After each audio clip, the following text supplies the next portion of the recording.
الحمدللہ رب العالمین، الصلاۃ والسلام علی رسول النبی الکریم۔ الحمدللہ ہم جمعہ کے ہفتہ وار قرآن سیشن کے لیے اکٹھے ہیں۔ اللہ تعالیٰ سب شریک ہونے والوں کو جو فیس ٹو فیس ہیں یا آن لائن ہیں اپنی رحمت و برکت سے نوازے، ہمیں توفیق دے کہ ہم قرآن مجید سے اور سنت رسول صلی اللہ علیہ وسلم کو اپنی زندگی گائیڈنس کے طور پہ یوز کریں، not as a optional, as mandatory. جیسے آفیسز میں ایک آفس کا روٹین ہوتا ہے اور آپ کو پتہ ہے آفس کا جو روٹین ہے اسے فالو نہیں کریں گے تو کام نہیں چلے گا، اس طرح قرآن مجید اور حدیث رسول اللہ علیہ وسلم کی سیرت مبارکہ جو فالو نہیں کرتا تو اطیع اللہ و اطیع الرسول کے جو احکام ہیں ہم اس پہ عمل نہیں کر سکتے، تو پھر وہ مسلمان کیسے ہیں؟ کیونکہ مسلمان کے لیے تو حکم ہے، اس کی ڈیفینیشن ہے اطیع اللہ و اطیع الرسول، اللہ کی اطاعت کرتا ہے اور رسول کی اطاعت کرتا ہے، اور اطاعت ہے سمعنا و اطعنا، سنا اور اطاعت کی، تدبر غور و فکر تو ساری عمر جاری رہتا ہے۔ تو اللہ سے دعا کرتے ہیں اللہ تعالیٰ ہمیں بھی توفیق دے، اور جو اور لوگ کسی طریقے سے بھی کنیکٹڈ ہیں ہمارے اس حلقے سے یا دوسرے قرآن کے حلقوں سے، انہیں بھی قرآن اور حدیث کے حلقوں سے جڑنے کی توفیق دے۔ آج کی گفتگو جو ہے، اللہ تبارک و تعالیٰ نے اپنے لیے بہت نام جو ہیں وہ ہمیں دیے ہیں، جیسے خالق ہے، رب ہے، الہ ہے، رحمان ہے، رحیم ہے۔ اس طرح اللہ کا ایک نام جو حلیم ہے۔ حلیم کا مطلب ہے بہت برداشت کرنے والا۔ یہ اللہ کی ایک بہت ہی عظیم صفت ہے، کمال صفت ہے، اور نبیوں کی بھی ایک صفت ہے یہ، اور یہ صفت جو ہے اللہ تعالیٰ کی یہ انسانوں میں بھی ہونی چاہیے، جیسے کہ ہمیں تفصیل سے معلوم ہوتا ہے۔ تو آج اس کے بارے میں گفتگو ہوگی انشاءاللہ تعالیٰ۔ حلم کا مطلب ہے، حلیم حلم سے ہے، اور عربی ڈکشنری میں اس کا مطلب یہ ہے کہ جلد بازی کو چھوڑ دینا، یعنی سوچ سمجھ کے آپ ریئیکشن دیں، ریئیکشن نہیں ہے، جلد بازی نہیں کرنی ہے۔ دوسرا مطلب ہے کہ ٹھہراؤ، سوچ میں غور و فکر، تدبر، غور و فکر کے بعد قدم اٹھانا سوچ سمجھ کے، اور ریئیکشن نہ ہو، کیونکہ جب قرآن مجید میں کہتا ہے کہ برائی کا جواب بھلائی سے دو، تو برائی کا جواب ریئیکشن میں تو بھلا ہی ہوگا، لیکن جب آپ سوچیں سمجھیں گے، اپنا کنٹرول کریں گے تو اس کا جواب آپ بھلائی سے بھی دے سکتے ہیں۔ اور پھر بیجا جذبات میں اور اشتعال جو ہے، ایموشنل ہو جانا، اس میں کنٹرول رکھیں اپنے آپ کو۔ اور طاقت اگر آپ میں ہے، اللہ تعالیٰ نے دی ہے طاقت بھی، اتھارٹی بھی، انتقام لینے کی، بدلہ لینے کی، انتقام نہ لیں۔ آپ کر سکتے تھے لیکن آپ نے چھوڑ دیا۔ یہ مطلب نہیں کہ کوئی آدمی بہت ہی طاقتور تھا اور آپ نے کہا، اور آپ اسے کچھ بھی نہیں کر سکتے تھے، تو آپ نے کہا یہ اسے میں نے کچھ نہیں کہا، وہ تو آپ کچھ کر ہی نہیں سکتے تھے، وہ تو آپ کے لیے مجبوری ہے کہ آپ اسے ٹالریٹ کر لیں، تو اس لیے اس چیز کو آپ برداشت میں نہیں کہیں گے، مجبوری ہے وہ آپ کی۔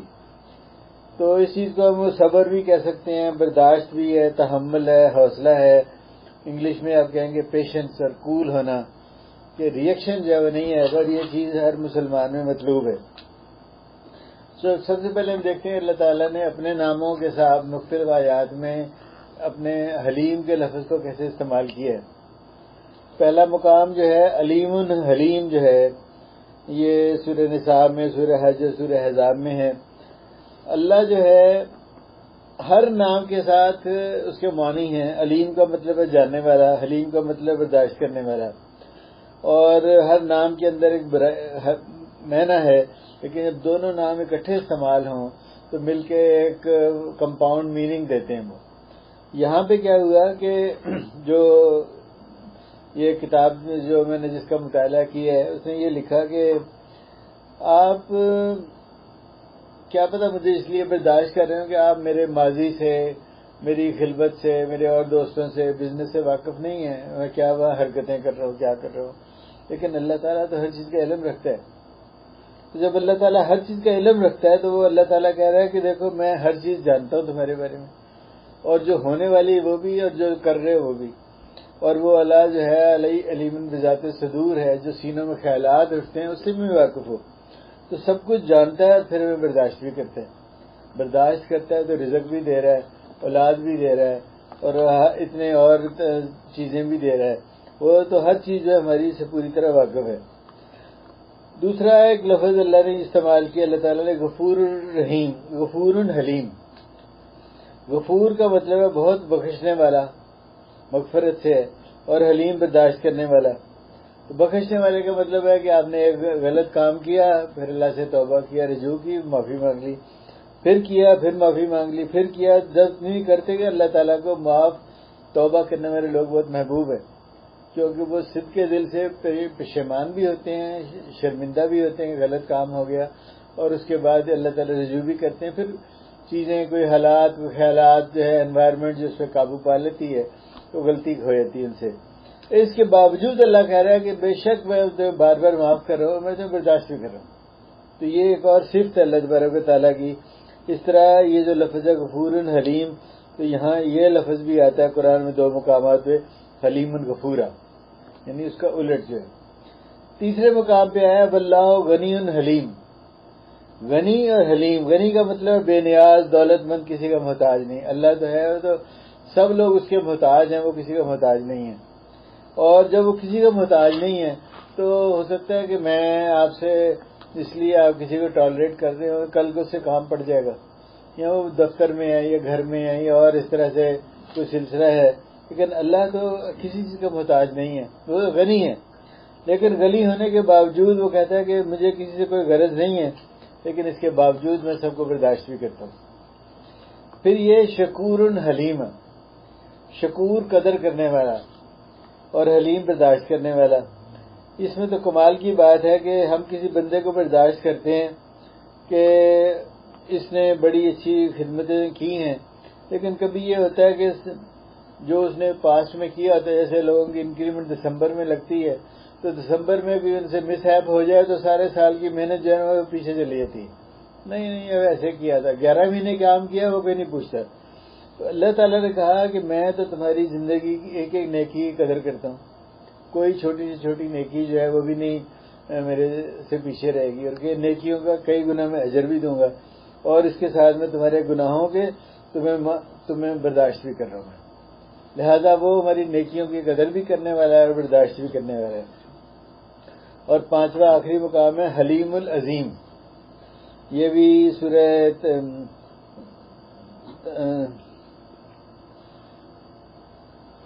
یہ جو ہے آخری صرف جو ہے، اللہ تعالیٰ نے ہمیں، رسول اللہ علیہ وسلم نے یہ دعا جو سکھائی گئی ہے کہ لا الہ الا اللہ العظیم الحلیم، لا الہ الا اللہ رب السماوات والارض رب العرش العظیم۔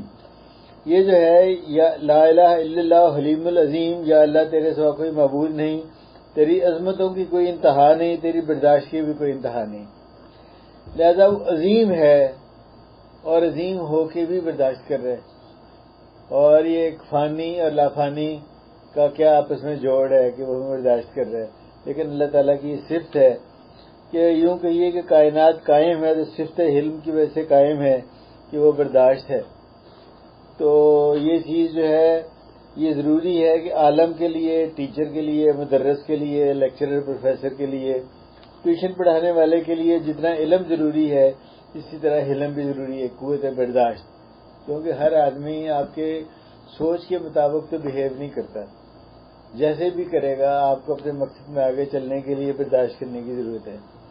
اس لیے اللہ تبارک و تعالیٰ نے سورہ فاطر میں فرمایا اللہ انسانوں کی کرتوتوں کی وجہ سے انسانوں کو پکڑنا شروع کر دے تو انسان تو دور کی بات ہے، زمین کے اوپر کیڑا مکوڑا اور جاندار بھی زندہ نہ بچے، سب تباہ ہو جائے، کیونکہ اگر آپ کہیں کہ فوراً پکڑ لیا، کوئی غلطی کی پکڑا گیا، لیکن اللہ تعالیٰ جو ہے معاف بھی کرتا ہے، برداشت بھی کرتا ہے، ٹائم بھی دیتا ہے تاکہ لوگ توبہ کر لیں، ریورٹ بیک ٹو اسٹینڈرڈ، یعنی قرآن و حدیث پہ آ جائیں۔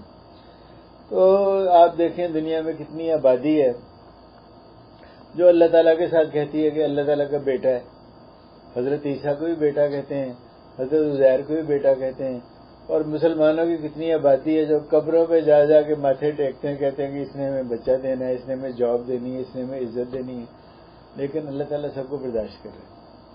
تو یہ جو ہے اس کو رزق بھی دے رہا ہے، اور اس کے باوجود حالانکہ اللہ تبارک و تعالیٰ جانتا ہے، پورا عظیم بھی ہے، اور ہر پر ہمیں تباہ کرنے، ختم کرنے میں پوری طرح قادر بھی ہے، ایسے حالات بھی ہو سکتے ہیں، لیکن ہماری کیفیت کیا ہے عموماً جو ہے کہ ہمارا ملازم ہو، بھائی ہو، عزیز ہو، بیوی یا ہسبینڈ ہو، بیٹا یا بیٹی ہو، ایک جرم کر لے تو ہم اسے ساری عمر نہیں بخشتے.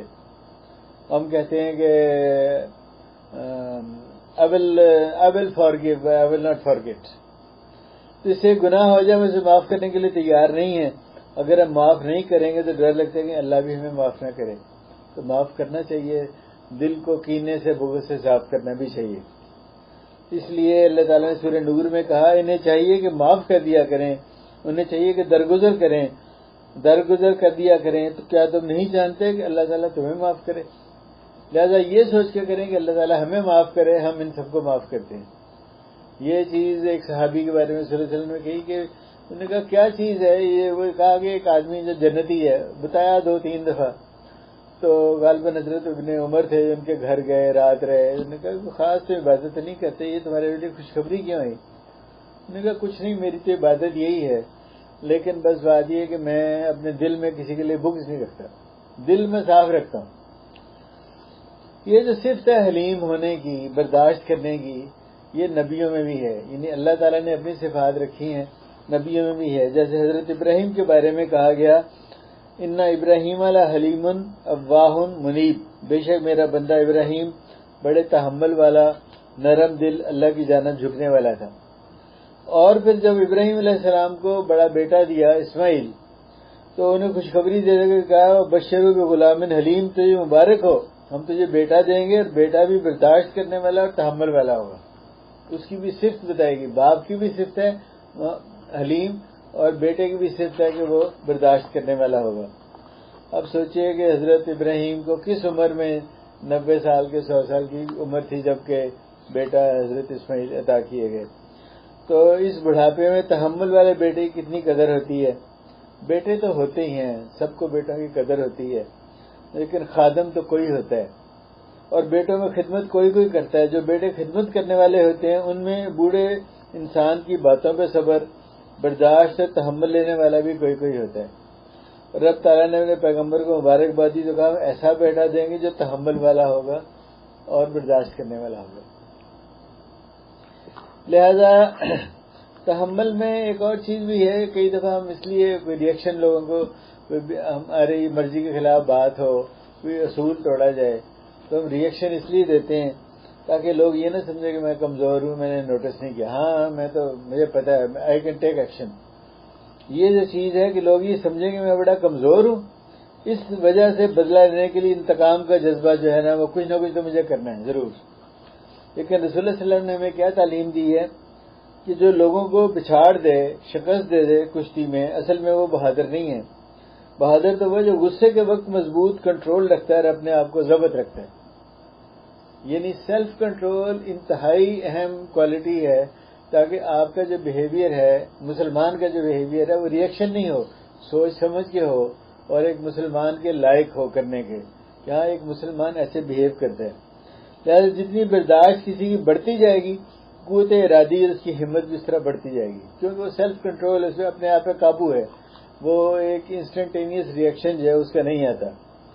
لہذا آپ کا جب لوگوں کے دلوں میں آپ کی محبت اور آپ کا روب جو ہے، وقار جو ہے وہ بڑھتا جائے گا. اس لیے یہ جو رسول اللہ صلی اللہ علیہ وسلم کی ایک صفت جو ہے سورہ آل عمران میں دی گئی، فَبِمَا رَحْمَةٍ مِّنَ اللَّهِ لِنْتَ لَهُمْ لَوْ كُنْتَ فَظًّا غَلِيظَ الْقَلْبِ لَانفَضُّوا مِنْ حَوْلِكَ. اے میرے پیغمبر، یہ رب کی رحمت ہے کہ آپ بڑے نرم ہیں، اور اگر آپ سخت مزاج تندخو ہوتے تو یہ صحابہ جو جان و مال آپ پہ نشاور کرتے سارے آپ کو چھوڑ کے چلے جاتے. لہذا رسول اللہ صلی اللہ علیہ وسلم کی ایک اہم کوالٹی جو بتائے گی نرم دلی، ریئیکشن نہیں دینا، اور اس کی مثالیں جو ہمارے سامنے آتی ہیں. اور اسی وجہ سے اللہ تعالیٰ نے ہمیں بتایا کہ تم اچھے طریقے سے رد عمل دو. ریئیکشن جو کسی چیز کا دینا ہے، یعنی برائی کو بھلائی سے دفع کرو. مد مقابل سے آپ کی دشمنی بھی ہوئی تو یکایک آپ کا گہرا دوست ہو جائے گا، اللہ کا وعدہ ہی. اگر ہم برائی کا جواب بھلائی سے دے رہے ہیں تو یہ تبھی ممکن ہے اگر ہم ریئیکشن نہیں دے رہے، بلکہ ہم سوچ سمجھ کے وہ بیہیویئر دے رہے ہیں جو کہ قرآن کو مطلوب ہے. ماں باپ کو بھی چاہیے کہ جو تربیت دیں وہ قرآن کے اصول ہیں اس کے مطابق دے. خود بھی بہیو کریں، بچے کو بھی وہ تربیت دیں، پھر ایسا ایسا وہ چیز جو ہے وہ آ جائے گی۔ اس لیے ایک اور چیز ہے، جیسے یہ ایک اور چیز جو میرے سامنے آتی ہے کہ یہ سارا تحمل برداشت جو ہے، یہ تو وہی چیز ہے جسے ہم صبر بھی کہتے ہیں، پیشنس تبھی ہوتی ہے کہ آپ پہ ظلم زیادتی ہو، آپ کی مرضی کے خلاف کام ہو، لیکن اس کے باوجود آپ کوئی فاؤل پلے نہیں کریں۔ تو اس لیے تحمل و برداشت، ٹھہراؤ اور وقار صبر کی ایک قسم ہے۔ اگر انسان مصیبت کو برداشت کرے اور شکوے شکایتیں زبان پہ نہ لائے تو اسے صبر کہتے ہیں، لیکن اس کے برعکس جو ہے جزا فضا اور بے چینی اسے کہتے ہیں۔ انسان اگر دولت خوشحالی میں صبر کا دامن تھامے تو یہ ضبط نفس کا رخ اختیار کرتا ہے، اور اس کا الٹ کیا ہے، جیسے شیخی اور کبر کرنا جو ہے۔ اس طرح میدان جنگ میں اگر صبر سے کام لے گا تو ہم کہیں گے شجاعت اور بہادری ہے، اور اس کا الٹ کیا ہے، بزدلی ہے۔ یعنی برداشت کرنا جو ہے، یہ سارے چیزیں اس کے پازیٹیو میننگز ہیں۔ غصے کی حالت میں جیسے دیکھا انسان صبر سے کام لے تو اسے بھی تحمل کہتے ہیں۔ لہذا امید ہے کہ اللہ تبارک و تعالیٰ جو لوگ برداشت کی صفت رکھتے ہیں، جو کہ ہم سب کو اختیار مزید کرنی چاہیے، انہیں صبر کے فضائل سے بھی ضرور نوازے گا۔ لہذا یہ ضروری ہے کہ ہم زندگی انتہائی دانش حکمت عملی کے ساتھ گزاریں۔ آج ہمارا بہت بڑا مسئلہ حکمت عملی کا فقدان اور ایموشنل ہونا ہے، اور حکمت عملی کے بنیادی رکن کیا ہیں؟ علم ہونا کہ کیسے کام کرنا ہے، حلم یعنی کہ برداشت کرنا، اور ٹھہراؤ جو ہے اس کو استقامت اختیار کرنا جو ہے۔ اس لیے قرآن مجید میں سورہ آل عمران کی جو آخری آیت ہے جو ہمیں رہنمائی دیتی ہے اس چیز میں، یا ایھا الذین آمنوا اصبروا وصابروا ورابطوا واتقوا اللہ لعلکم تفلحون، اے ایمان والو صبر کرو، یہ ہے اصبروا کا مطلب، وصابروا، اور جو مخالف پارٹی ہے جس سے آپ کا کمپٹیشن ہے، کہ وہ نان مسلم ہیں یا دوسرے لوگ ہیں، ان کے مقابلے پہ آپ کی جو کیفیت ہے ان سے زیادہ صبر ہو، زیادہ پیشنس ہو، زیادہ برداشت ہو۔ تو یہ چیز جو ہے صبر جو ہے مسلمانوں کو یہ کہا گیا کہ آپ کا جو صبر کی لیول جو ہے، برداشت کا لیول سے سیکریفائس کے لیول سے زیادہ ہے، تو یہ مطلوب ہے۔ اور آگے رابطو، اور جو مٹیریل تیاری ہے کسی کام کے لیے وہ بھی بہترین ہو، واتقوا اللہ، اور تقوی ہو اللہ تبارک و تعالیٰ کا، لعلکم تفلحون، تاکہ تم فلاح پاؤ۔ لہذا ایک کنڈیشن ہے فلاح پانے کی کہ صبر تو ہو لیکن کس لیول کا ہو، اور یہی چیز جو سورہ انفال میں بتائی گئی ہے جنگ بدر کے موقع پہ کہ اچھا ابھی تمہارا لیول جو ہے وہ کم ہے، اگر نہیں تو 1000 آدمی جو ہے وہ یعنی کہ 10 گنا جو ہے نا وہ تو آپ کو ہم فوقیت مل جاتی، لیکن ابھی تو یہ ہے کہ بس دگنی ہے کہ تم 100 آدمی ہو تو 200 کو ملے گی۔ یعنی جنگ بدر میں جو لوگ تھے ان صحابہ کے بارے میں یہ کہا گیا، لہذا وہ ان کو بھی مطلوب تھا کہ اور زیادہ برداشت کا پہلو ہو۔ یہ برداشت کا تو ہمارے دل سے تعلق ہے، بیہیویئر سے تعلق ہے، ہم کس طریقے سے کام کرتے ہیں۔ لہذا اللہ تعالیٰ کی معیت جو ہے انہی کو نصیب ہوگی جو صبر سے کام لیتے ہیں۔ اور اللہ تعالیٰ نے ہمیں جو 3 نکاتی ایجنڈا دیا اس چیز کے لیے وہ کیا ہے؟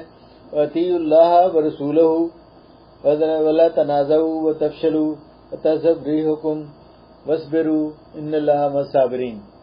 اللہ اور اس کے رسول کا کہا مانو، پہلی بات، اور آپس میں نہ جھگڑو، اور ورنہ بزدل ہو جاؤ گے اور تمہاری ہوا اکھڑ جائے گی، اور صبر کرو، بے شک اللہ صبر کرنے والوں کے ساتھ ہے۔ لہذا پہلی چیز جو ہے اس میں ہر چیز جو ہے اس چیز کے دائرے میں آتی ہے کہ اللہ رسول کے احکام کا علم ہوگا تو ہم اس کی اطاعت کریں گے، وہ احکام جانیں اور دل و جان سے اللہ اس کے رسول کے احکام کی اطاعت کریں، اور پھر جب احکام کی اطاعت کریں گے تو پھر ہم جھگڑے نہیں، بالکل آپس میں ایک دوسرے کو برداشت کریں، اور اسی وجہ سے پھر یہ اللہ تبارک و تعالیٰ جو ہے اللہ تعالیٰ کا ساتھ جو ہے ملے گا۔ تو یہ چیزیں ضروری ہیں کہ آج کے دور میں جبکہ آپ اخبار میں بے شمار چیزیں پڑھتے ہیں اور یوٹیوب پہ بھی دیکھتے ہیں کہ مسلمانوں کی لاشیں جو ہیں وہ کیسے آ رہی ہیں، لوگوں کو مارا جا رہا ہے، ایمان پہ حملے ہو رہے ہیں، توہین آمیز خاکے آ رہے ہیں، اور برن قرآن ڈے جو ہے منایا جاتا ہے کہیں کہیں، تو یہ ساری چیزیں جو ہے ایموشنلی جو ہے وہ بلیک میلنگ کی طرف لے کے جاتی ہیں۔ لیکن اس چیز کے لیے بے شک احتجاج اور مظاہرے بھی ایک ضرورت ہے، لیکن لانگ ٹرم پلاننگ بھی چاہیے، تھنک ٹینک بھی چاہیے جو امت کو کشتی کو انتہائی تحمل اور حکمت سے اس مصیبت سے نکالیں کہ کسی لوگ کافر کو یہ ہمت نہ ہو کہ اس طرح کی وہ پلاننگ جو ہے وہ کر سکے۔ آگے جو ہے سیرت سے کچھ مثالیں میں آپ کو دیتا ہوں اس چیز کے لیے۔ وہ پہلی مثال جو ہے وہ ہے واقعہ طائف۔ واقعہ طائف ہم سب جانتے ہیں، حضرت عائشہ رضی اللہ تعالیٰ عنہ روایت کرتی ہیں کہ یہ آپ کی زندگی کا مشکل ترین حادثہ اور مشکل ترین واقعہ تھا، سفر طائف جو تھا، جس میں نبی کریم صلی اللہ علیہ وسلم نے بیان کیا۔ مختصر اختصار کے ساتھ جب طائف کے سرداروں نے بدتمیزی اور بدسلوکی کی انتہا کر دی تو آپ بہت زیادہ مایوس ہو گئے۔ حضرت جبرائیل علیہ السلام آئے اور آپ کی عظمت کو سلام پیش کیا اور کہا عرش والے نے سب کچھ سن لیا ہے، یہ پہاڑوں کا فرشتہ حاضر ہے، آپ جب جو چاہیں حکم فرمائیں۔ پہاڑوں کا فرشتہ آگے بڑھا اور سلام پیش کیا اور آپ سے پوچھا آپ اشارہ کریں تو میں دونوں پہاڑوں کے درمیان طائف کی وادی کو پیس کے رکھ دوں گا۔ آپ نے کہا نہیں ایسا نہیں ہوگا، مجھے امید ہے کہ نسلوں سے کلمہ پڑھنے والے لوگ پیدا ہوں گے۔ جب وہ کیفیت تھی کہ وہ باش جو لڑکے ہیں وہ پیچھے لگا دیے گئے تھے، وہ پتھر مار رہے تھے اور وہ ہوٹنگ کر رہے تھے اور ان کی خون جو ہے وہ ان کی نالین مبارک میں جم گیا اور اس کے بعد انہوں نے ایک باغ میں پناہ لی۔ تو یہ کیفیت کے باوجود بھی اتنا زیادہ سیلف کنٹرول ہے، یہ نہیں کہا ہاں ٹھیک ہے ایسے کر دو، اس کے بعد بھی انہوں نے دعا کی اور یہی امید جو ہے پازیٹو جو ہے رکھی۔ اس طرح لبید بن عاصم یہودی نے آپ پہ جادو کیا تھا، آپ تکلیف میں رہے، آپ کو رب کریم نے عافیت عطا کی۔ کیا تحمل ہے کہ سیدنا زید بن ارقم بیان کرتے ہیں کہ آپ نے کبھی اس یہودی سے اس کا تذکرہ تک کرنا بھی گوارا نہ کیا کہ ہاں اس نے مجھے زہر دیا تھا۔ اور منافقین جو ہیں، رئیس المنافقین، جس نے ایک موقع پہ کہا ایک جنگ کے بعد کہ جو عزت والا ہے وہ ذلت والے کو مدینہ میں داخل ہونے سے روک دے گا، اور جب ان کے بیٹے نے، عبداللہ بن ابی کے بیٹے نے سنا تو مدینہ کے باہر وہ کھڑا ہو گیا کہ اچھا اب عزت والا جو ہے وہی جانے کی اجازت دے گا، حتیٰ کہ رسول اللہ صلی اللہ علیہ وسلم نے ان کے بیٹے کو کہا کہ اپنے باپ کو جانے دو۔ اور اسی طرح اس ظالم کے اہل خانہ کو انہوں نے واقعی عفق جو ہے حضرت عائشہ پہ جو تہمت لگائی گئی تھی اس میں بھی رئیس المنافقین نے بنیادی کردار جو ہے ادا کیا، لیکن اس کے باوجود آپ نے اسے درگزر کیا، برداشت کیا، حتیٰ کہ اس کی وفات میں اس کا جنازہ ہی پڑھایا اور اپنا جبہ مبارک جو ہے وہ بھی اسے دیا۔ تو یہ چیزیں جو ہیں یہ ان کا تحمل جو ہے شو کرتی ہیں کیا مطلوب چیز تھی۔ اسی طرح یہ ایک مشہور سا واقعہ ہے کہ ایک رابی جو ہے وہ آتا ہے اور وہ رسول اللہ صلی اللہ علیہ وسلم کے پاس آ کے تو یہ دعا کرتا ہے یا اللہ مجھے معاف کر دے اور پیارے نبی کو معاف کر دے اور ہم دونوں کے علاوہ کسی کو معاف نہ کرنا۔ تو رسول اللہ صلی اللہ علیہ وسلم کہتے ہیں کہ اللہ کے بندے تو نے بہت کھلے سمندر میں بند باندھنے کی کوشش کی ہے، اللہ تو سب کو معاف کرنے کو تیار تھا۔ یہ دعا کر کے فارغ ہوتا ہے تو واپس جاتے ہوئے مسجد کے کونے میں پہنچتا ہے تو بیٹھ کر پیشاب کرتے ہیں۔ تو کیا خیال ہے ہمارا کہ اس وقت لوگ کیا کہیں گے؟ مسجد کے کونے میں ایک پیشاب وہ کرے گا تو پکڑو اس گستاخ کو، ظالم کو، بدتمیز کو۔ صحابہ کرام بھی بیٹھے ہوئے ہیں، لیکن آپ نے رسول اللہ علیہ وسلم نے کیا کیا؟ جب اس نے پیشاب کر رہا تھا تو آپ نے کہا اس کا پیشاب مت روکو، اسے منع نہیں کیا اور فوری طور پہ اسے ڈانٹ بھی نہیں پلائی، روکتے تو اس کی صحت کا بھی نقصان ہوتا اور پیشاب ایک کونے میں کیا تھا، بھاگتا ساری مسجد بھی خراب ہوتی۔ آپ نے کہا چھوڑو اس کو، کچھ نہ کہو، کر لینے دو پیشاب۔ فارغ ہوا تو آپ نے اسے بلایا اور سمجھایا اے میرے صحابی، مسجدیں اس لیے نہیں ہوتی کہ مسجدیں قضائے حاجت کے لیے نہیں ہوتی، یہ تو نماز ذکر کے لیے ہیں اور رب کی یاد کے لیے ہیں، اور صحابہ کا اس پہ پانی بہا دو۔ تو یہ چیز بھی ہے۔ ایک اور جو اگزامپل کتاب میں دی گئی ہے، وہ بچے جب پاکستان میں خاص طور پہ جائیں، جب جہاں سے ایسے بچے پہلی صف میں بھی کھڑے ہوتے ہیں، لیکن وہاں جا کے پہلی صف میں بچہ کھڑا ہو جائے تو اسے بزرگ لوگ ایسے کھینچ کے پیچھے کرتے ہیں، بہت بڑا اس نے گناہ کر دیا، کیا وہ بچہ دوبارہ مسجد میں آئے گا جب ہم اسے محبت ہی نہیں شو کر رہے؟ جبکہ رسول اللہ صلی اللہ علیہ وسلم کے وقت میں تو صحابہ وہ بچے جب بڑوں کے ساتھ اسی طرح کھڑے ہوتے تھے، اور اس لیے جو ہے بچے کئی دفعہ مسجدوں سے جو ہیں وہ بدزن ہو جاتے ہیں۔ ایک اور کیٹیگری ہے بیچارے انسانوں کی جہاں تک کوئی معلم نہیں پہنچا، کوئی ثقافت، کوئی سویلائزیشن کسی نے ایجوکیٹ نہیں کیا، اور حضرت انس جو ہیں حضور کے خادم فرماتے ہیں کہ میں اللہ کے پیغمبر کے ساتھ جا رہا تھا، آپ نے اپنے اوپر مبارک چادر ایک اور رکھی تھی، نجران کے علاقے کی تھی، چوڑے حاشیے والی موٹی، کنارے بھی چوڑے تھے اور اسٹف اور کھردری تھی، اور یہ چادر وہ چادر ہے کہ جب پیغمبر اوڑھ لے تو اللہ تعالیٰ کہتا ہے یا ایھا المزمل یا ایھا المدثر. لیکن اس موٹی چادر کو ایک گنوار آتا ہے اور پکڑ کے زور سے کھینچتا ہے، اس قدر زور سے کہ رسول اللہ علیہ وسلم کے جسم پہ اس چادر کے نشان پڑ جاتے ہیں. تو آپ بتائیے کہ کوئی اس شدت سے کھینچا ہو تو اس کا ریئیکشن کیا ہونا چاہیے. لیکن رسول اللہ علیہ وسلم نے جب دیکھا تو آگے سے اس نے کہا اللہ تعالیٰ نے تمہیں جو مال دیا ہے بیت المال میں سے مجھے کچھ دو. اگر کوئی اور ہوتا تو کہتا اس کو تھپڑ مارو 2-4. لیکن رسول اللہ علیہ وسلم کے تحمل دیکھیے، اس کو دیکھ کے مسکرائے اور کہا جو مانگتا ہے اس کو دے دو. اب یہ چیز ہے، یہ قوت برداشت ہے جس کی مدد سے، یہ ایک ان کی صفت ہے ذاتی جس کی مدد سے اسلام جو ہے وہ پھیلا ہے. اسی طرح یہ مشہور ہے کہ حضور نبی کرم صلی اللہ علیہ وسلم کے جو خادم تھے حضرت انس، وہ 10 سال جو مدینہ میں ان کی خدمت کرتے رہے. اور یہ بیان جو ہے کہ انہوں نے کہا میں کم عمر لڑکا تھا، آپ چاہتے تھے میرے سب کام ویسے نہیں تھے، لیکن آپ نے کبھی اف نہ کیا، نہ کبھی فرمایا کہ تو نے ایسا کیوں نہ کیا، یہ فرمایا کہ تو نے ایسا کیوں نہیں کیا، خاموشی اختیار رکھی. تو یہ ہے کہ اپنے آپ کے غلطیاں تو بچے کرتے ہی ہیں. ازواج کے ساتھ بھی ان کا تعلق بہترین تھا. کہ یہ خیال رکھیں ہم سب جو ہیں، جو لوگ شادی شدہ ہیں، یہ چیز رسول اللہ صلی اللہ علیہ وسلم نے کہا کہ تم میں سے بہترین وہ ہے جو اپنے گھر والوں کے ساتھ اچھا ہے، اور میں تم میں سب سے زیادہ اچھا ہوں اپنے گھر والوں کے ساتھ. کیا ہم یہ سرٹیفکیٹ لے سکتے ہیں؟ یہ نہیں کہ گھر والوں کے ساتھ جو ہے کوئی انہیں سیدھے رستے بھی رکھنا، رہنمائی بھی کرنا، محبت کے ساتھ پیش بھی آنا، سب چیزیں ضروری ہیں، لیکن اس کے بعد کوئی 2 نمبری جو ہے وہ گھر میں نہیں چل سکتی. ازواج مطہرات میں محبت اور الفت جو ہے وہ رسول اللہ صلی اللہ علیہ وسلم کی بہت زیادہ نظر آتی ہے. مصروفیات تھیں، نبوت کا کام تھا، رسالت کی ذمہ داری تھی، بین الاقوامی وفد آتے تھے، غزوات تھیں، بے پناہ مشاغل تھے، پھر بھی حلیمانہ زندگی، پرسکون زندگی تھی ان کے گھر کی.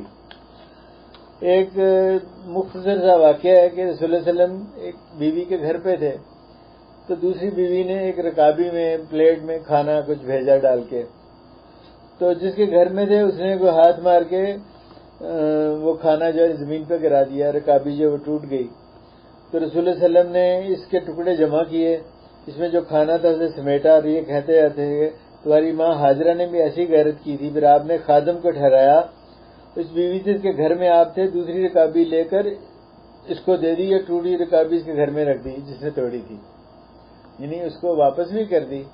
لیکن اس کے علاوہ کچھ نہیں. یہ اب انصاف بھی ہے، لیکن ایک محبت کا طریقہ بھی ہے کہ کیسے آپس میں مینج بھی کرنا ہے. اس طرح بہت سی مثالیں ہیں. حضرت حسن اور حسین کے ساتھ محبت کی، نماز پڑھتے تھے تو وہ ان کے اوپر جو ہے وہ بیٹھے ہیں جب سجدہ کر رہے ہوتے تھے. ایک آدمی ہے، اس نے اعتراض کیا جنگ حنین کے دن کہ حضرت نے کچھ لوگوں کو زیادہ دیا، 100 اونٹ، اور کچھ کو کم دیا. اس نے کہا اس تقسیم میں حکم الہی کی رعایت نہیں کی گئی. میں نے کہا یہ بات ضرور حضرت صلی اللہ علیہ وسلم کو بتاؤں گا. تو آپ نے یہ بات سن کے کہا اللہ تعالیٰ موسیٰ پہ رحم کرے، انہیں اس سے بھی زیادہ تکلیف کی اور انہیں اس پہ صبر کیا، اس پہ اعتراض بھی کیا گیا. اس طرح جو تنازعات ہیں، لڑائیاں جو ہوتی ہیں، باہم اختلافات ہوتے ہیں، اور اس کا لڑائی جھگڑے تک پہنچنا غیر معمولی بات نہیں ہوتی ہے، کیونکہ ہماری طبیعتیں کوئی لوگ فوٹو کاپی نہیں ہے. مفاد، اختلاف، مزاج سارے فرق ہیں، اور اس کی وجہ سے، لیکن اس کے باوجود جو ہے مسلمان کا بھائی ہے. اخوت جو ہے وہ بہت زیادہ ضروری ہے سمجھنا. اس لیے دین اسلام نے تنازعات کے لیے، اختلاف رائے کے لیے جو اصول دیے ہیں، اس میں پہلا اصول یہ ہے نیگوشیشن، بات چیت کی جائے. اور اس کا طریقہ یہی ہے نیگوشیشن کا کہ اپنے آپ کو دوسرے کی جگہ پہ رکھ کے جو ہے وہ دیکھا جائے. میں اس کی جگہ ہوتا تو میری سوچ کیا تھی، اور یہ اصول واضح کیے جو اپنے لیے پسند کرتا ہے، جو اپنے بھائی کے لیے پسند کرے، اس کے بغیر ایمان مکمل نہیں ہے. پھر دوسرا اصول یہ ہے میڈیشن، یعنی مصالحت. یہ ایک تیسرا فریق عدل و انصاف کی بنیاد پہ طرفین کی صلح کرائے. اور تیسرا حال یہ ہے کہ زیادتی کرنے والے گروہ پہ قانونی، معاشرتی، ہر طرح کے دباؤ ہو تاکہ وہ ظلم سے باز آئے. ہر مرحلے پہ عدل و انصاف کا دامن تھامنا جو ہے ضروری ہے. لیکن اگر دونوں فریق تحمل کا مظاہرہ نہ کریں اور صلح نہ کریں تو ان کی نیکیاں جو ہے خطرے میں پڑ سکتی ہیں. جیسے کہ ایک حدیث مبارکہ کا مفہوم ہے، حضرت ابو ہریرہ اس کے راوی ہیں کہ رسول اللہ صلی اللہ علیہ وسلم نے فرمایا کہ سوموار اور جمعرات کے دن جنت کے دروازوں کو کھول دیا جاتا ہے. ہر بندے کی مغفرت کر دی جاتی ہے جو اللہ کے ساتھ کسی کو شریک نہ ٹھہراتا ہو، سوائے اس آدمی کے جو اپنے بھائی کے ساتھ کینہ رکھتا ہو. اور کہا جاتا ہے ان دونوں کو مہلت دو یہاں تک کہ صلح کر لیں، ان دونوں کو مہلت دو یہاں تک کہ صلح کر لیں، ان دونوں کا معاملہ موخر کر کے یہاں تک کہ صلح کر لیں. لہذا وہ جو آپس میں اکٹھے ہونا، یکجان ہونا، وہ زیادہ ضروری ہے. اس طرح ہمارے ہاں انڈو پاک میں یہ جو پروٹیسٹ ہیں، مظاہرے ہوتے ہیں، ریلیاں ہوتی ہیں، تو وہ مذہبی ہوں، سیاسی ہوں، اس میں ایسی نفسیات ہے کہ اس میں توڑ پھوڑ جو ہے، ایک دوسرے کو مارنا پیٹنا جو ہے وہ جائز سمجھا جاتا ہے. کھلم کھلا جو ہے دوسرے کی عزت پہ حملے کیے جاتے ہیں. جب تک کہ یہ چیز امر بالمعروف نہی عن المنکر کی وجہ سے ہو تو جائز ہے. لیکن مسافروں کے ساتھ بدتمیزی، مریضوں سے غفلت برتنا، املاک کا نقصان دینا، لوگوں پہ تشدد اور غیر اخلاقی رویہ کی تو کوئی اجازت دین میں نہیں ہے. یہ بد تہذیبی، بد اخلاقی جو ہے غیر شرعی طریقہ کار ہے، اس سے بچنے کی ضرورت ہے. مسلمانوں کا جان و مال کا احترام، اس کا اکرام اور تعظیم جو ہے وہ مظاہرے میں بھی ویسی رہنی چاہیے جیسے کہ اس کے احکام جو ہمیں دیے گئے ہیں. اس لیے ایک بیہیویئر کے بارے میں ایک جو حدیث مبارکہ ہے، حضرت ابو ہریرہ کے راوی ہیں کہ تم لوگ ایک دوسرے پہ حسد نہ کرو، نہ ہی تناحش کرو، یعنی خریدنے کی نیت سے نہیں بلکہ بولی چڑھانے کے لیے بولی لگائی جائے. نہ ایک دوسرے سے بغض رکھو، نہ ایک دوسرے سے روگردانی کرو. تم میں سے کوئی کسی کی بے پہ بے نہ کرے. اللہ کے بندے بھائی بھائی ہو جاؤ. مسلمان کا بھائی ہے، ورنہ وہ اس پہ نہ ظلم کرتا ہے، نہ اسے ذلیل کرتا ہے، نہ اسے حقیر سمجھتا ہے. رسول اللہ صلی اللہ علیہ وسلم نے سینہ مبارک کی طرف اشارہ کرتے ہوئے کہا تقویٰ یہاں ہے. اور کسی آدمی کے برا ہونے کے لیے یہی کافی ہے کہ مسلمان بھائی کو حقیر سمجھے. ایک مسلمان دوسرے مسلمان پہ پورا حرام ہے، اس کا خون اور مال، عزت و آبرو. لہذا یہ ایک بیہیویئر ہے، ہماری سائیکالوجی ہے، اور دین اس میں رہنمائی دیتا ہے، اور اس میں شعوری طور پہ ہمیں اپنے آپ کو بدلنے کی، سوچنے کی ضرورت ہے. اسی طرح ہسبینڈ وائف کا ریلیشن جو ہے، اس میں بھی ضروری نہیں ہے کہ ہمیشہ ہسبینڈ وائف کے خیالات، ایکشن، لائکنگ ڈس لائکنگ بالکل ایک ہو، کیونکہ وہ دونوں ڈفرینٹ پرسنالٹیز ہیں. لہذا شوہر کو اس میں جذباتی اور مایوس نہیں ہونا چاہیے کہ علیحدگی کا خیال کرے اور ہوش مندی سے اختلاف کو دور کرنے کی کوشش کرے. اور اس کے بعد یہ کہ اس سلسلے میں خاص طور پہ اپنی اولاد کے بارے میں ڈریں کہ اپنی انا اور ضد کی وجہ سے ان کی اولاد جو ہے اسے ہرٹ ہوتی ہے. اور رسول اللہ صلی اللہ علیہ وسلم نے کیا خوب فرمایا، کوئی مومن مرد کسی مومن عورت سے بغض نہ رکھے، اگر کوئی ایک عادت سے ناپسند ہوگی تو اس کی دوسری عادت سے خوش کر دے گی. اور ایک اور حدیث ہے جس میں کہا گیا کہ عورت کو پسلی کی ہڈی سے پیدا کیا گیا، تو اس سے کبھی سیدھی نہیں چل سکتی، بس تو اگر اس سے نفع اٹھانا چاہتا ہے تو اٹھا لے، اس کا ٹیڑھا پن اپنی جگہ رہے گا، اور اگر تو انہیں سیدھا کرنا چاہا تو اسے توڑ دے گا. یعنی توڑنا عورت کا تو یہی ہے کہ ریلیشن شپ کو ختم کرنا. لہذا میاں بیوی کا حقیقی رشتہ تو سکون، رحمت، محبت اور ہم آہنگی کا ہے، لیکن اس کے لیے ایفرٹ کی ضرورت ہے، سیلف کنٹرول کی بھی ضرورت ہے، تاکہ کوئی تلخی ہو جائے تو اب حوصلہ مند مردوں کو اپنی بیوی کی تلخی کو برداشت بھی کرنا چاہیے. ایک واقعہ دیا گیا ہے، ایک مرتبہ حضرت عائشہ رضی اللہ تعالیٰ عنہ جو ہے کسی بات پہ خفا ہو گئی، ذرا اونچا بولی. حضرت ابوبکر جو ہیں وہ آ گئے اتفاقاً وہاں پہ، اور وہ اپنی بیٹی کی اونچی آواز سن کو ان کو تھپڑ مارنے کے لیے آگے ہوئے. تو رسول اللہ صلی اللہ علیہ وسلم کا ہاتھ پکڑ لیا، اور پھر حضرت عائشہ رضی اللہ عنہ نے کہا دیکھا میں نے تمہیں کیسے بچا لیا. اب بے شک وہ ایک چھوٹا سا کام ہے، لیکن اسے ایک محبت بڑی ظاہر ہوتی ہے. یہ چیزیں جو ہیں یہ گھروں کو بہتر کرتی ہیں. اسی طرح جو میریڈ لائف میں توازن رکھنا، اپنے سسرالی نسبتی رشتہ داروں کو ساتھ لے کے چلنا، اس میں عزم اور حوصلے کی ضرورت ہے، ورنہ یہ جو رشتے محبت کی معراج ہیں تو اسی طرح نفرت اور حسد جو ہے وہ اس میں آ سکتی ہے. کچھ گھروں میں ماں کے رشتہ داروں کا کنٹرول ہو جاتا ہے، کسی گھر میں باپ کے رشتہ داروں کا کنٹرول ہو جاتا ہے. حالانکہ دونوں رشتے بڑے اہم ہیں، اس میں توازن کی ضرورت ہے، کیوں جہاں قرابتیں زیادہ ہوں گی وہاں اختلافات کے چانسز بھی ہوں گے، اور ایسی قسمیں کھا لینا کہ میں تیری جنازے میں نہیں آؤں گا، تیری چرپائی کو ہاتھ نہیں لگاؤں گا وغیرہ وغیرہ، یہ چیزیں جو ہے مطلوب نہیں ہیں۔ لیکن اس کے لیے یہ بھی ضروری ہے کہ انسان جو ہے وہ جب کسی کی غلطی پکڑے تو اپنی غلطیوں میں بھی دیکھے، اور آسمان کی طرف دیکھ کے کہے کہ میں بھی اتنی غلطیاں کرتا ہوں، اللہ تعالیٰ مجھے معاف کرتا ہے۔ اور سب سے زیادہ جو یہ رشتے ہیں، پھر تبھی آپ ایسے رشتوں کو صلہ رحمی کے خاص طور پہ جس میں تعلق ہے اسے کر سکتے ہیں۔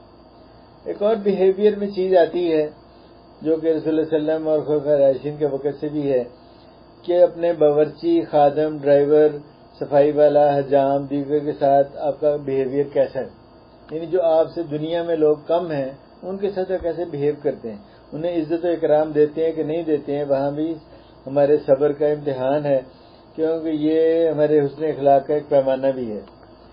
اس سلسلے میں ایک صحابی ہیں ابو ذر، ان کا ایک واقعہ ہے کہ انہوں نے ایک صاحب ملنے گئے تو انہوں نے دیکھا کہ انہوں نے اور ان کے غلام نے بالکل ایک ہی طرح کا تہبند اور چادر جو ہے وہ لی ہوئی تھی۔ انہوں نے سبب پوچھا تو انہوں نے کہا کہ ایک شخص کو جو میں نے گالی دی، اس کو ماں کا طعنہ دیا، جو خبر نبی کرم کو پہنچی تو آپ نے مجھے کہا تیرے پہ ابھی تک جاہلیت کا اثر ہے، اور تو نے اسے ماں کا طعنہ دیا، تو میں ایسے آدمی ہوں کہ تم میں اے غلام تیرے بھائی ہیں، اس کو اللہ نے تیری ماتحتی میں دیا، جس شخص کا بھائی اس کے ماتحت ہو اسے چاہیے کہ جو خود کھائے اس کو بھی کھلائے، جو خود پہنے اس کو بھی پہنائے، اور اپنے غلام سے وہ کام نہ لے جس پہ مشکل ہو، اور ایسے کام کی ان کو تکلیف دو تو خود بھی اس کی مدد کرو۔ لہذا یہ چیزیں جو ہیں یہ عام بیہیویئر میں ہیں، ہم سب اس سے واقف ہیں، ہمیں ہر آدمی کے لیے دنیا میں اس سے کوئی چھوٹے بھی ہیں اس سے کوئی بڑے بھی ہیں، اور یہ چیز جو ہے یہ ایسی رہے گی کہ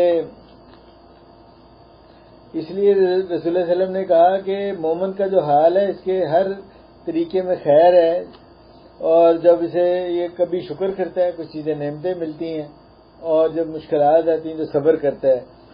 لیکن افسوس ہے کہ ہمارے معاشرے میں اسلامی تربیت کا فقدان ہے۔ کرکٹ میچ دیکھنے کی خوشی ہو، شادی بیاہ کی ہو خوشی میں ہم اللہ تعالیٰ کو تو بھول جاتے ہیں اور شیطان کو خوش کر دیتے ہیں۔ الیکشن اور دوسرے کاموں میں ہم کفر کے آئینہ دار جو ہیں وہ ہو جاتے ہیں۔ تو اس میں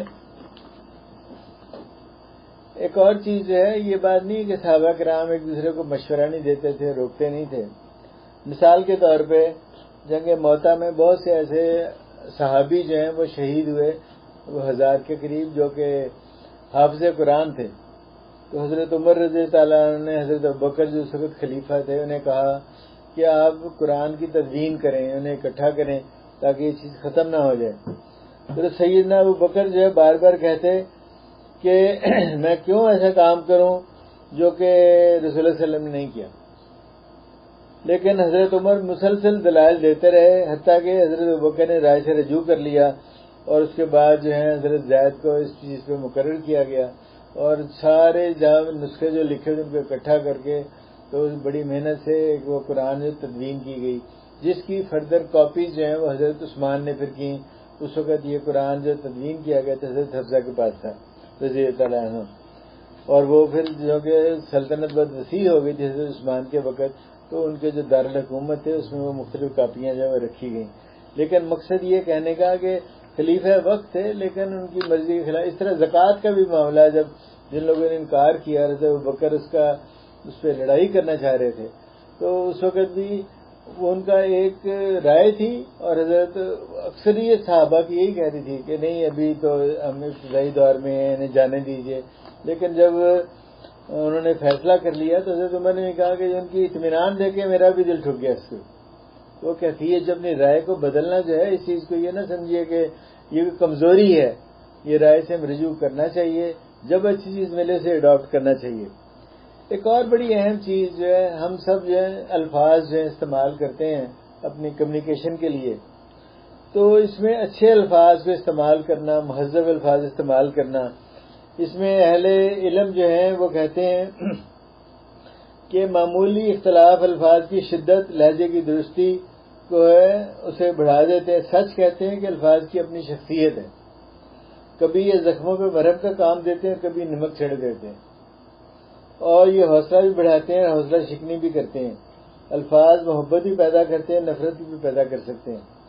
یہ سہلاتے تھپکی بھی دیتے ہیں، نوچتے اور گہرے زخم بھی لگاتے ہیں۔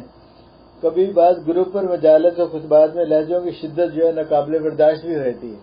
اس طریقے کے الفاظ استعمال کیے جاتے ہیں، لہذا الفاظ کا چناؤ بھی ضروری ہے۔ اور ہم جو الفاظ یوز کرتے ہیں قولوا قولا سدیدا، کہ ہمارے الفاظ صحیح ہوں اور حق کے مطابق ہوں، لیکن حق کا مطلب یہ نہیں کہ بلنٹ ہو، اسی کی عزت کو اتار دیا جائے تاکہ آپ صحیح طریقے سے جو ہے وہ بات کر سکیں۔ تو یہ چیز جو ہے بہت ہی زیادہ ضروری ہے، اس کو سوچ کے رکھنا چاہیے کہ کس طریقے سے ہم اپنے الفاظ کو استعمال جو ہے وہ کر رہے ہیں، کیونکہ رسول اللہ علیہ وسلم نے کہا کہ مومن اپنے بھائی کے عیب کو چھپاتا ہے اور اندرون خانہ نصیحت کرتا ہے، اور کافر اس کی تشہیر کرتا ہے اور اسے شرمندگی دلاتا ہے۔ یہ بیہیویئر میں فرق ہے ایک مسلمان کے اور ایک مومن کے۔ آگے برداشت ہم کیسے سیکھیں؟ لاسٹ جو پوائنٹ ہے اس کا، ہم چھوٹی چھوٹی چیزوں کو برداشت کرنا سیکھیں۔ اور یہ چیز جو ہے جیسے رسول اللہ علیہ وسلم نے کہا کہ علم سیکھنے سے آتا ہے، برداشت بھی اپنانے سے آتی ہے۔ اس کے لیے اپنی ٹریننگ کی ضرورت ہے، سیلف کنٹرول کی ضرورت ہے، اور آپ کی فیملی اور آپ کے قریبی دوست اس سلسلے میں آپ کی مدد کر سکتے ہیں، تاکہ وہ آپ جب ایک جذبات میں بہہ جائیں تو آپ کو یاد دہانی بھی اس کی کرا دیں۔ لہٰذا یہ کوئی ایسی چیز نہیں کہ کسی نے کوئی تعویذ ڈال دیا یا کچھ اور کہہ دیا تو یہ برداشت شروع ہو جائے گی، لیکن جیسے اور علم سیکھے جاتے ہیں یہ بھی بیہیویئر کا کنٹرول ہے۔ لہٰذا چھوٹی چھوٹی باتوں کو برداشت کریں گے تو زندگی میں سکون جو بڑھتا جائے گا۔ رسول اللہ علیہ وسلم نے کیسے ہماری تربیت کی، مثال کے طور پہ روزے کے لیے کہا جب تم میں سے کسی کا روزہ ہو تو نہ وہ شور مچائے، نہ فحش باتیں کرے، اور اگر کوئی شخص جھگڑا کرے یا گالی گلوچ کرے تو کہہ دے میں روزے دار ہوں۔ اب اس کا مطلب یہ سیلف کنٹرول ہے، اس نے کچھ کہا لیکن وہ کہہ رہے میں نے تو روزہ رکھا ہے، میں تمہیں اس لینگویج میں جواب نہیں دے سکتا۔ لہٰذا وہ جب وہ روکے گا تو وہ چیز جب رک جائے گی ساری تو برداشت وہ کرے گا۔ کئی دفعہ ہمارا جو گفتگو ہے وہ یہ ہوتی ہے کہ ہمارا ٹیمپرامنٹ اس لیے ہم لوز کرتے ہیں کہ ہم فرض کر لیتے ہیں۔ مثال کے طور پہ ایک صاحب کے گھر میں درس تھا اور انہوں نے آخری وقت پہ انکار کر دیا، انہوں نے کہا نہیں یہ تو ہمیشہ چکر ہی چلاتے ہیں، فلاں کرتے ہیں، لیکن یہ بعد میں پتہ لگا کہ ان کی محترمہ جو ہیں گھر میں بیمار تھیں، کوئی اور ایسے مشکل تھی اور وہ نہیں کام انہیں لے کے جانا اسپتال ضروری تھا اور ایک ہنگامی انتظام کی بھی ضرورت تھی، لیکن اگر ہم فرض کر لیں کہ ان کے دل کی خرابی ہے اور وہ ایک اس طرح سے شو کر رہے تھے اور تنگ کر رہے تھے تو یہ مفروضہ ہے۔ تو اس طرح سے بہت سے لوگ ایسے ہیں جو کہ فرض کر لیتے ہیں، کوئی آدمی کسی کو چوٹ لگی ہے عورت کو ایسے لنگڑا کے چلیں کہ یہ فیشن کر رہی ہے کہ نخرے مار رہی ہے، حالانکہ اسے پوچھیں گے بیٹی کیا ہو تو کہے گا میں تو چوٹ لگی تھی مجھے اس طرح میرے چلا نہیں جا رہا۔ تو جب تک ہم فیکٹ فائنڈنگ نہیں ہوگی تو ہمارے مفروضے جو ہیں اکثر نیگیٹو ہوتے ہیں۔ لہذا پہلی بات ان چیزوں میں یہ بھی ہے کہ ہم ہر چیز پہ توجہ کرتے ہیں، تنقید کرتے ہیں، تو رسول اللہ صلی اللہ علیہ وسلم نے فرمایا کہ آدمی کے اسلام کا حسن میں ہے کہ جس چیز سے اس کو کام نہیں اس کو چھوڑ دے، بلا وجہ قریدنا، سوال کرنا، تو جیسے آپ کا کیا تعلق ہے کہ وہ کیسے عورت چل رہی ہے، یہ کیسے وہ کام ہو رہا ہے یا نہیں ہو رہا ہے، کچھ نہیں تعلق، اپنے کام سے کام رکھیں۔ تو یہ چیز جو ہے یہ فیلنگ جو ہے وہ بدل جائے گی۔ پھر یہ ہے کہ ہم اللہ پہ توکل کریں، جلدی نہ کریں، حوصلہ کریں، تقدیر پہ ایمان مضبوط کریں، اور کوئی مسئلہ نہیں ہے ہم یہ نہ سوچیں کہ اس نے سازش کی ہوگی، کوئی چکر چلایا ہوگا، کوئی فلاں کام کیا ہوگا اور میں تو حق پہ ہوں، یہی غلط ہے سارا۔ جو آپ کی برداشت جیسے جیسے بڑھتی جائے گی تو اللہ تعالیٰ کی مدد بھی آپ کو ملتی جائے گی۔ ایک اور چیز جو میں ساری باتوں سامنے آ رہی ہے کہ جو ری ایکشن دینا ہے اس میں جلدی نہ کبھی کی جائے تاکہ آپ کو سوچنے سمجھنے کا وقت مل جائے، اور یہ جو ہے سیلف کنٹرول یہ انتہائی ضروری ہے تاکہ کوئی غلطی نہ ہو۔ اور اس لیے امام جعفر رحمۃ اللہ علیہ کہتے ہیں تمہارے بھائی سے غلطی ہو جائے تو اس کی 70 مجبوریاں تلاش کرو، اگر 70 مجبوریوں کے اندر بھی کوئی مجبوری نظر نہ آئے تو پھر کہو کہ کوئی اور مجبوری ہوگی جو مجھے سمجھ نہیں آ رہی، لیکن کوئی اور وجہ ہے تاکہ ہم اس پہ ایلیگیشن نہ فوراً لگا دیں۔ اور برداشت کرنے کے لیے جو دوسروں کی خوبیوں پہ نظر رکھی جائے، یہ نہ ہو کہ کبھی کسی نے ایک غلطی کی تو اس کی ساری خدمات اور سارے کاموں کو کنویں میں پھینک دیا جائے۔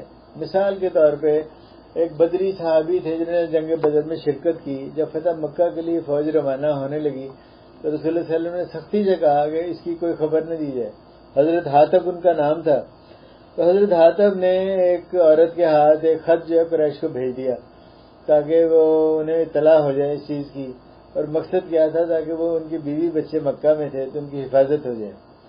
رسول اللہ صلی اللہ علیہ وسلم کو اللہ تبارک و تعالیٰ نے خبر دی اور حضرت علی کو اور 2 آدمیوں کو بھیجا گیا. انہوں نے وہ خط جو ہے اس عورت سے برآمد کر لیا. حضرت عمر نے کہا کہ میں اس کا گردن نہ اڑا دوں کیونکہ یہ منافق ہو گیا. تو رسول اللہ صلی اللہ علیہ وسلم نے کیا کہا کہ اے عمر تم میدان بدر میں حاتم کی شرکت کو بھول گئے. اب یہ ایک دن کا کام تھا اور یہ صحابی تھے بدر کے، لیکن اسے روکا گیا فوراً. اسی طرح ہمارے گھروں میں اکثر ہوتا ہے، کوئی نمک میری تیز ہو گئی ہے، کچھ اور ایسا بات ہو گئی ہے، کپڑے آپ کے تیار نہیں تھے، کوئی آفس سے آپ لیٹ ہو رہے تھے، اس وقت بندہ اتنا ٹیمپر لوز کر دیتا ہے. اور ٹیمپر لوز کرنے میں ایک ملٹیپل نقصان ہو جاتے ہیں.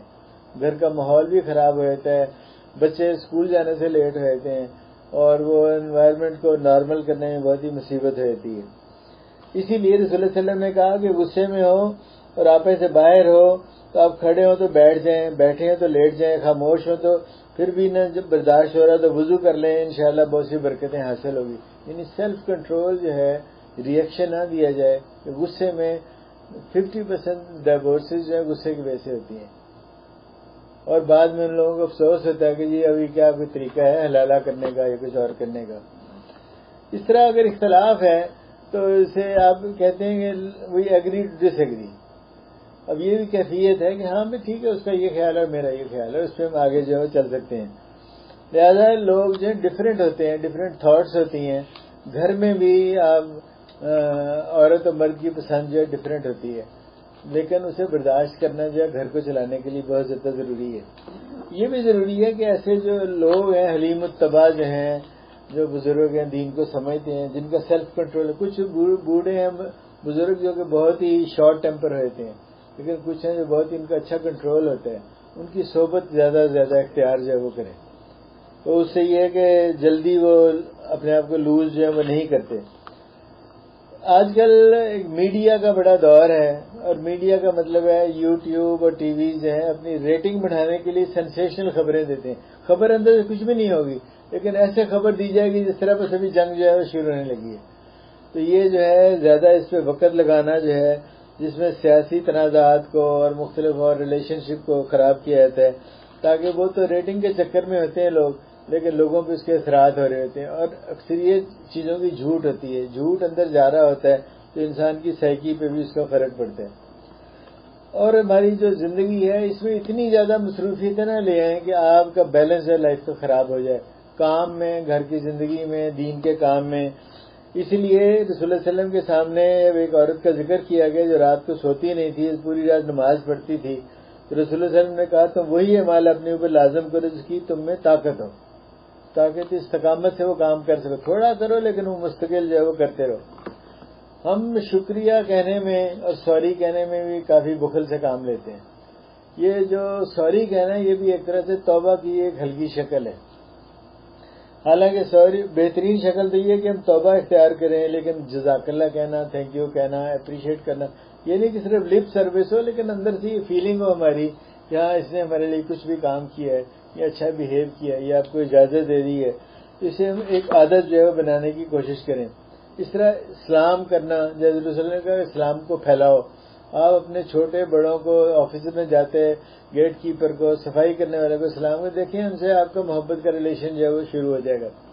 اللہ تعالیٰ سے حسن اخلاق کی ہم دعا بھی کریں، کیونکہ اللہ تعالیٰ ہی ہمیں توفیق دے گا اس چیز کے لیے کہ اچھے اخلاق کی ہدایت کرے، اور اچھے اخلاق کی ہدایت صرف اللہ کی طرف سے آتی ہے. قرآن مجید میں جب برائی کا بدلہ اچھائی سے دینے کا حکم ہے، اس کے بعد یہ بتائی گئی یہ دعا، رب اعوذ بک من همزات الشیاطین واعوذ بک رب ان یحضرون. اے میرے رب میں شیطانی خطرات سے تیری پناہ مانگتا ہوں، تیری پناہ چاہتا ہوں اس سے کہ شیطان میرے پاس آئیں. لہذا پھر بھی اللہ تعالیٰ کی طرف ہم رجوع کر رہے ہیں اور اس سے ویسے ہی اس چیز میں برکت جو ہے وہ آتی ہے. ایک اور دعا ہے کہ اللہ تعالیٰ میں تیری حفاظت میں آتا ہوں اس بات سے کہ میں بھٹک جاؤں یا بھٹکایا جاؤں، پھسل جاؤں یا پھسلایا جاؤں، ظلم کروں یا ظلم کا شکار ہوں، حماقت کروں یا کسی کی حماقت جو کا نشانہ بنوں. لہذا یہ جو کیفیتیں ہیں یہ برداشت کا مطلب یہ نہیں ہے کہ دین کے خلاف کوئی کام ہو رہا ہو، کوئی ظلم ہو رہا ہو تو ہم کہیں بس برداشت کر رہے ہیں، کرنے دیں جی. اس کے خلاف کھڑے ہونا ایک جدوجہد ہے، خواہ وہ دین کے ساتھ کوئی مذاق کر رہا ہو یا دین میں مداحنت ہو رہی ہو یا اور اس طرح کے کام جو دین کے خلاف ہو رہے ہوتے ہیں، اس پہ سٹینڈ لینا جو بہت زیادہ ضروری ہے. جو حالات کے مطابق جو ہے وہ کام جو ہے وہ کیا جائے، ایموشنل ری ایکشن جو ہے وہ مطلوب نہیں ہے. تو یہ کتاب تھی جو پروفیسر ڈاکٹر عبید الرحمان محسن کی لکھی ہوئی تھی، برداشت کرنا سیکھیں. یہ تھوڑے دن پہلے آئی تو وجاہت کے بہت دوست ہیں، ان کی یونیورسٹی کے صاحب ہیں، تو سبجیکٹ اتنا انٹرسٹنگ تھا، میں نے سوچا یہ بیہیویئر پہ ہم اتنے اٹینڈ کرتے ہیں سیمینارز بھی اور کوچنگ لیسنز بھی، لیکن دین بھی تو ہمیں سب کچھ سکھاتا ہے. جب دین ہمارا ڈرائیونگ فورس ہو جائے گا تو سارے کام کرنے کا اور اس طرح بیہیویئر کو کنٹرول کرنے کا اجر بھی اللہ کی طرف سے ہے. تو اللہ تعالیٰ ہمیں مسلمانوں کے جو بیہیویئر ہیں اس کے مطابق اپنے آپ کو چینج کرنے کا کی توفیق عطا فرمائے، اس میں ہماری مدد کرے. ہمیں اور ہمارے گھر والوں کو اللہ تبارک و تعالیٰ سب کو توفیق دے کہ ہم صحیح طریقے سے برداشت بھی کریں، استقامت بھی اختیار کریں اور صبر کا دامن ہاتھ سے نہ جانے دیں. جن گھروں میں بھی دروس کے پروگرام ہوتے ہیں اور جو لوگ بھی اٹینڈ کرتے ہیں ان پروگراموں کو، اللہ تبارک و تعالیٰ جو ہے انہیں ان پہ رحمت و برکت نازل کرے. ہم سب کے اخلاق میں، کردار میں، معاش میں، صحت میں جو بھی مسائل ہیں اللہ تبارک و تعالیٰ اس میں آسانی پیدا کرے اور اس کے حل جو ہے اپنی رحمت و قدرت سے ہمارے سامنے رکھے اور ہمیں صحیح زندگی گزارنے کی توفیق عطا فرمائے. اللہ تعالیٰ ہمیں صحت عطا کرے اور صحت کے ساتھ اپنا شکر گزار بندہ بنائے. ہماری اولاد کو اللہ تبارک و تعالیٰ جو ہے وہ ہمیں صحیح توفیق دے کہ ہم ان کی صحیح تربیت کر سکیں اور ہمارے اعمال و کردار ایسے ہوں کہ اپنے والدین کے لیے صدقہ جاریہ بنے. اللہ تعالیٰ ہمارا دل جو ہے قرآن و حدیث سے رہنمائی کے لیے کھول دے اور اللہ تعالیٰ اس رہنمائی کو ہمارے ذہنوں میں مستقل جو ہے کر دے تاکہ ہم اس سے ہمیشہ فائدہ اٹھائیں. ربنا تقبل منا انک انت السمیع العلیم وتب علینا انک انت التواب الرحیم. صلی اللہ تعالیٰ خیر خلق محمد وآلہ صحابہ ذریۃ اجمعین.